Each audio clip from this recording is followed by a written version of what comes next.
प्यारे बच्चों, इंग्लिश वाले महेश सर की क्लास में आपका वेलकम है। एक मिनट यार, मुझे लग रहा है कि ये बैकग्राउंड मैंने गलत सेलेक्ट कर लिया।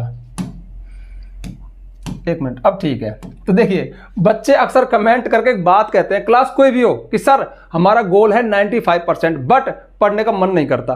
तो मुझे लगता है कि ये बात लगभग ऐसी है कि आपके सामने एक शानदार सी डिश रखी है, मुंह में पानी आ रहा है, खाने का मन कर रहा है, लेकिन आपके मुंह में छाले हो रहे हैं। तो भैया पहले उन छालों का इलाज करो। जब तक आपके मुंह में छाले हैं आप उस डिश को नहीं खा सकते। तो उसी तरह से यदि आपका गोल 95 है ना, तो पहले उसके लिए आपको एक खास स्ट्रेटेजी बनानी पड़ेगी, मतलब कुछ तो करना पड़ेगा यार। देखो सिंपल सी बात है, आप दिन भर सोच रहे हो 95 अच्छा है, ड्रीम हमेशा बड़ा होना चाहिए। अगर आपने 95% चुना है, मैं तो कहता हूं 99 चुनो ना, आप अच्छी बात है, लेकिन ध्यान रखना फिर आपका दिन अगर पछतावे में खत्म हो रहा है, आप रोजाना पछताते हो शाम को कि यार मैं पढ़ा नहीं, तो ये बहुत बुरी बात है। मैं सच बता रहा हूं, ये नहीं बनेगी। आपका दिन एक खुशी में जाना चाहिए, मतलब दिन भर चाहे कुछ भी करो, लेकिन लास्ट में हाँ यार मैं पढ़ा। चलो ये तो थोड़ा कम डोज है, मुझे पता है आपको हाई डोज चाहिए। तो चलिए शुरू करते हैं। हाँ, मेन बात है कि अगर आपको 95% चाहिए, क्लास कोई भी हो, तो ये 3 काम करो, निश्चित आप इस गोल को अचीव कर सकते हो। सबसे पहली बात, हाँ यार ये बात है ना, इसको मैं बाद में बताऊंगा, पहले नंबर 2 वाली बात अच्छी है। प्रोसेस पूरी करनी ही है। देखिए, आप किसी दुकान पे गए, आपको एक अच्छी सी शर्ट खरीदनी है और उस शर्ट की कीमत है माना 2000 रुपये, 2500 रुपये, तो वो आपको कब मिलेगी? जब आप उसके लिए 2 या 2500 जो भी उसकी कीमत है वो दे दोगे। अब 2-2500 रुपये पहले पैदा करो। हालांकि अलग बात है कि आपके पेरेंट्स आपको दे देंगे, लेकिन सपोज करो कि आप खुद ही जिम्मेदार व्यक्ति हो, तो आपको ध्यान रखना पहले 2-2500 रुपये पैदा करने पड़ेंगे, कमाने पड़ेंगे, तब उस दुकान पर जाना पड़ेगा, उस दुकानदार को 2000 रुपये देने पड़ेंगे, तब आपको शर्ट मिलेगी। सेम वही चीज़ है, अगर आपको 95% बनानी है, 96 बनानी है, तो एक प्रोसेस होती है जो आपको पूरी करनी ही है। माना ये प्रोसेस इस तरह से चलती है, जैसे कि माना ये प्रोसेस ऐसे है, ठीक है, ऐसे, और इस प्रोसेस में माना पूरे 1000 घंटे लगते हैं, माना 1000 घंटे की पढ़ाई। अब इसमें ऊपर नीचे क्यों है? क्योंकि इस प्रोसेस में कभी खुशी कभी गम। कभी आपको खुशी होगी क्योंकि आपका कोई चैप्टर अच्छा चला गया, आपके नंबर अच्छे आ गए, आपको याद हो गया, खुशी होगी। कभी आपको गम मिलेगा क्योंकि आपके नंबर नहीं आए, आपसे याद नहीं हुआ, आपकी फजी थी। हाँ, कभी कभी फजीहती भी होगी, ठीक है, आपकी इंसल्ट भी होगी कि आपके नंबर नहीं आए, आपके दोस्त के आगे।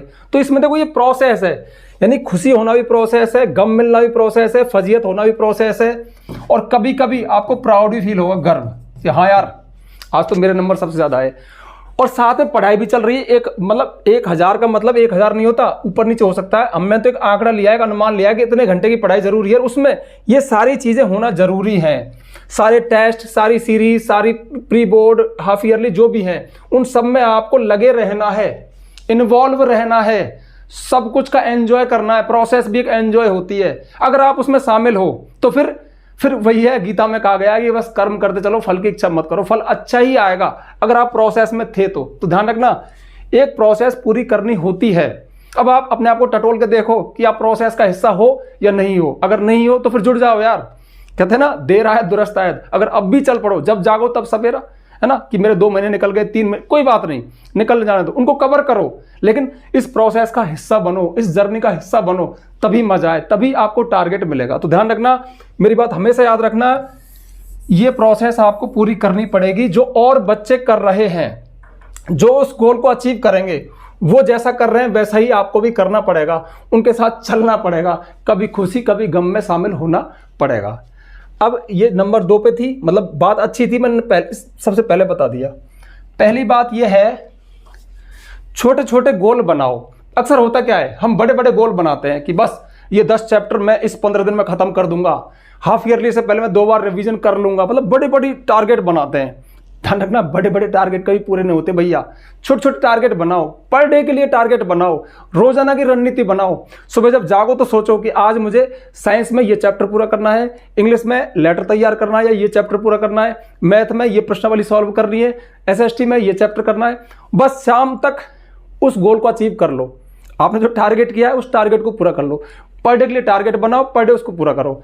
फिर शुरुआत में आप जब महीने भर ऐसे चलोगे ना, फिर आप बड़े बड़े टारगेट बना सकते हो कि मेरा अगला गोल है कि 5 दिन में ये बुक पूरी करनी है, मेरा इंग्लिश में ग्रामर रह रहा है वो कवर करना है, अनसीन पैसेज अभी नहीं देखा, तो ध्यान रखना शुरुआत आप छोटे छोटे गोल से करो। छोटे छोटे गोल से करोगे तो वो गोल आप पूरे कर सकते हो। लेकिन बड़ा गोल मतलब बड़ा बोझ सिर पर रख लिया और आप कांप जाते हो कि यार मेरी तो इतनी हिम्मत नहीं है कि मैं इस बुक को 15 दिन में निकालूं। अरे बुक 15 दिन में दिख रही है, लेकिन छोटे गोल में लाओगे ना तो वो चैप्टर में बढ़ जाएगी। तो ध्यान रखना गोल छोटे छोटे बनाओ। और तीसरी बात जो मैं अक्सर अपने हर वीडियो में बताता हूं, ये तो दूसरी आ गई, हाँ कहाँ गई, ये रही, सम एक्स्ट्रा एफर्ट्स। तो ध्यान रखना जो बच्चे 90 प्लस जाते हैं, भाई 90 तक तो लगभग पहुंच जाएंगे कि एवरेज पढ़ाई की इतने घंटे और सब रट रटू लिया, पढ़ लिया, ठीक है, हैंडराइटिंग बन जाएगी। लेकिन ध्यान रखना असली मशक्कत 90 से ऊपर शुरू होती है। 90 से ऊपर जो बच्चे जाते हैं ना, उनमें कुछ तो खास होता है यार, कुछ तो अलग होता है, कुछ तो टैलेंट होता है, कुछ तो वो जीनियस होते हैं। तो ध्यान रखना आपको कुछ सम एक्स्ट्रा एफर्ट्स भी लगाने। पढ़ाई तो करनी है, पढ़ाई तो करनी है। अक्सर कहता हूं परीक्षा की युद्ध है, साम दाम दंड भेद कैसे भी करके नंबर लाने। तो वो नंबर लाने के लिए कुछ एक्स्ट्रा एफर्ट्स में आपको हैंड राइटिंग पे काम करना है। तो ध्यान रखना जो टीचर आपकी कॉपी चेक करेगा ना, वो आपको कोई रिश्तेदार नहीं है कि भाई तुमने पूरी साल पढ़ा, तुम्हारे दुख दर्द तुम्हें याद है, तुमने कितनी पीड़ाएं वेदनाएं सब तुम्हारे अंदर रखी हैं। अब तुम भगवान से प्रार्थना कर रहे हो कि जैसी मेरी कॉपी खुले तो मेरे सारे दुख दर्द उसको नजर आ जाए। नहीं आएंगे, उससे कोई फर्क नहीं पड़ता, उसके पास कॉपियों का बंडल है, तुम भाड़ में जाओ, कोई फर्क नहीं पड़ता। लेकिन हाँ, अगर आपकी हैंडराइटिंग अच्छी है, वर्ड अच्छे लिखे, सेंटेंस अच्छे लिखे, पढ़ने में समझ में आ रहा है, तो वो आपकी कॉपी के पास रुक सकता है। रुकने का मतलब रुकेगा तो हर एक कॉपी के पास, पर थोड़ा पढ़ सकता है, यानी आपकी जो मेहनत है ना उसको दिख सकती है। तो हैंडराइटिंग अगर आपकी खराब है तो उसको ठीक करो। और हैंडराइटिंग ध्यान रखना रातों रात नहीं सुधरती। अगर आप इस वीडियो को जुलाई अगस्त सितंबर में देख रहे हो तो अभी से शुरू कर दो। और अगर 15 दिन पहले भी देख रहे हो ना तो थोड़ा प्रयास करना कि कभी खुद के लिए मत लिखना यार। अक्सर बच्चे क्या करते हैं, मेरी हैंडराइटिंग ऐसी, मैं समझ रहा हूँ। अरे तू समझ रहा है, मैं तो नहीं समझ रहा भाई, मेरे लिए लिख। टीचर तो मैं हूँ, कॉपी तो मैं चेक करूंगा। तो ध्यान रखना खुद के लिए मत लिखो, दूसरे के लिए लिखो। और एक ही मूल मंत्र काम करता है कि शब्दों को ऐसा बनाओ, सेंटेंस को ऐसा बनाओ कि पढ़ने में आ जाए। जो लाइन पढ़ने में आ गई अच्छी हैंडराइटिंग है। तो इस पे काम करना है। वर्ड लिमिट का विशेष ध्यान रखना है। आपने पढ़ा तो इतना सारा है, लेकिन पूछता इतना सा है तो इतना सा ही दो। वहां पे ऐसा मत करो कि मुझे याद है, ये भी याद है, ये भी याद है, ये भी याद है, सारा उड़ेल दिया और आप समझो कि 5 नंबर में से 10 नंबर मिल जाए। नहीं मिलेंगे, 5 ही मिलेंगे। वो तब मिलेंगे जब उतनी वर्ड लिमिट में लिखोगे। ज्यादा लिख दिया तो काट भी सकता है गुस्से में। क्यों? कॉपी चेक करने का बोरिंग काम है। ध्यान रखना कॉपी चेक करने में कभी मजा नहीं आता। यार पूछा इतना सा है, पूछा है उसने कि भाई 60 वर्ड्स में आंसर दो, और आपने उस पाठ में अच्छे से रट्टा मारा है, अच्छी सी मेहनत की है, रफ कॉपी भर के पटक दी, आ गया क्वेश्चन, बस ले भैया, ले सब कुछ डाल दिया, और आपने 60 वर्ड से इसको माना 150 वर्ड्स में लिख दिया। ठीक है, और भी सारी बात जो पूछा वो तो लिख दिया, और भी सब कुछ लिख दिया। कितना गुस्सा आएगा उसको तो 60 वर्ड 4 लाइन चेक करने में गुस्सा आ रहा है, और तुमने पूरा पन्ना भर के पटक दिया। क्या मतलब है? वो झल्ला जाएगा। ध्यान रखना 1-2 बार माफ भी कर सकता है, लेकिन पूरी कॉपी में ऐसी अगर तुमने किया है ना तो निश्चित नंबर उड़ाएगा। मैं तो उड़ाऊंगा, और मैं क्या, हर कोई उड़ाएगा यार, एक नियम है। एक बार बताओ, अगर वर्ड लिमिट ना होती तो लिखता क्यों कि 60 वर्ड में दे, 100 में दे? फिर तो बस खुला छोड़ देता कि तू देना जैसे दे। वो इसीलिए किया है कि उसमें आपका एक देखा जाता है स्किल कि भाई जो आंसर है उसको आप परफेक्ट तरीके से दे सकते हो, नहीं दे सकते हो। तो वो आपको एक थोड़ा सा एडजस्टमेंट करना पड़ता है। इसके बाद है सेक्शन की प्लानिंग आपको करनी है कि आप कहाँ वीक हो, कहाँ स्ट्रांग हो। जो आपका अच्छा पार्ट है उसका पहले कर, पर ध्यान रखना, हाँ ढंग से बताऊं। ढंग से ये है कि मतलब ज्यादा उलट फेर मत कर देना कि दूसरा क्वेश्चन यहाँ कर दिया, फिर 10वें पे आ गए, फिर पहले पे आ गए, फिर तीसरा आ गया, फिर 17वां आ गया। ऐसे नहीं, तांडव मत करना। चेंज ही करना तो सेक्शन चेंज कर सकते हो, क्योंकि हर एक पेपर में सेक्शन होते हैं, section A B C D। अगर आपका बी अच्छा है, जैसे इंग्लिश की बात करें, आपके ग्रामर पे कमांड है अच्छा है, तो आप ग्रामर सेक्शन पहले कर सकते हो, क्योंकि उसमें अगर फुल नंबर आ गए तो आगे जाके वो अच्छी मार्किंग कर देगा। बट ध्यान रखना ये रिस्क लेना तभी जबकि पता होगी मेरे ग्रामर में पूरे आएंगे, नहीं है तो फिर जैसे A B C D से कर सकते हो। तो अब ये जो बात मैं बता रहा हूँ आपके दिमाग में भी आनी चाहिए। खैर ऐसी भी बात होती है क्या? थोड़ा सा मतलब थोड़ी सी चतुराई हम कर सकते हैं, ज्यादा मत करना, ज्यादा पकड़ में आ जाओगे, थोड़ा कर सकते हो। इसके अलावा एक मैं पॉइंट बताना भूल गया था, चौथा बताने से पहले, जैसे कि पूरी कॉपी में कुछ अच्छा वर्ड लिखा है, कोई अच्छा सन है, डेट है, SST में कुछ ऐसा है, आप चाहते हो कि टीचर्स को देखे नंबर दे, मतलब उसमें आंसर का सार है। पर लाइन में बहुत सारे वर्ड होते हैं, लेकिन जैसे कि महात्मा गांधी का जन्म कब हुआ था, महात्मा गांधी का जन्म कहाँ हुआ था, कब हुआ था, तो महात्मा गांधी का जन्म 4 वर्ड, इनमें दम नहीं है। पोरबंदर गुजरात, अब आप चाहते हो कि पोरबंदर गुजरात दिखे तो पोरबंदर गुजरात पे आप नीचे कर सकते हो। पर अब मैंने ये बात बता दी, उसको आप गलत यूज कर लो। कैसे कि जहां जरूरत है नहीं है, हर मतलब फटाफट हर जगह ये हर आंसर में 50 जगह, पूरी कॉपी में 1000 जगह ऐसे कर दिया तो फिर वो अनर्थ हो जाएगा। हाँ, कोई आंसर है आपको लग रहा है कि हाँ यार ये दिखना चाहिए, वहाँ पे कर दिया, मतलब एक आंसर में 1-2 जगह। 50 जगह करोगे तो फिर वो गलत ही चला जाएगा, टीचर समझेगा चालाक कर रहा है, नंबर मुझसे ज़्यादा लेना चाह रहा है, नहीं दूंगा बेटे। वो होता है, कहने का मतलब है अब टिक कर सकते हो, टिक का मतलब है अंडरलाइन कर सकते हो।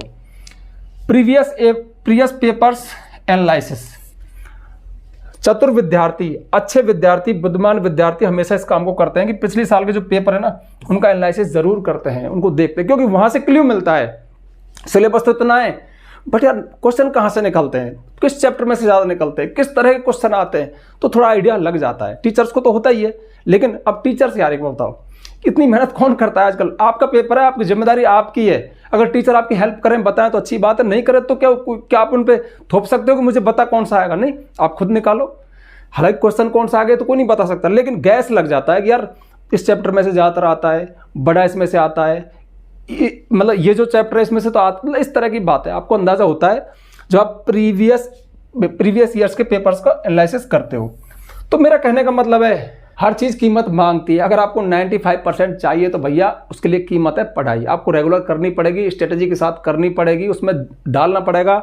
सबसे अच्छी पता है पूरी वीडियो में क्या बात है, ये प्रोसेस पूरी करनी है। कभी खुशी गम फजीती प्राउड, नंबर आ रहे हैं कम आ रहे हैं कट रहे, ये वो तुम परेशान हो झल्ला रहे हो, कभी ये इसमें से गुजरना पड़ेगा यार। चल रहा है ऐसा तो बहुत अच्छी बात है, मेरी विशेष आपके साथ है। लेकिन नहीं चल रहा है तो फिर ध्यान रखना, शुरू कर दो, इस प्रोसेस में आ जाओ, क्योंकि और हजारों बच्चे इस प्रोसेस में चल रहे हैं और तुम सिर्फ अपने हर दिन को एक पछतावे के साथ गुजार रहे हो, जो कि बहुत गलत बात है। तो बात तो सारी होगी। हाँ, जाने से पहले एक छोटी सी बात आपको बता के जाता हूँ। बात का एक थोड़ी सी जानकारी है। मैं इंग्लिश का टीचर हूँ, जो मेरे रेगुलर व्यूअर उनको पता होगा, बट बाई चांस किसी ने वीडियो देख लिया तो उससे तो कुछ पता ही नहीं होगा कि ये टीचर मतलब क्या अजीब सा कुछ ऐसा लग रहा होगा। लेकिन मैं इंग्लिश टीचर हूँ, चैनल का नाम है इंग्लिश वाले सर। इंग्लिश पढ़ाता हूँ 10th क्लास 12th क्लास के लिए, स्ट्रेटेजी देता हूँ, टॉपिक्स पढ़ाता हूँ, सब कुछ है।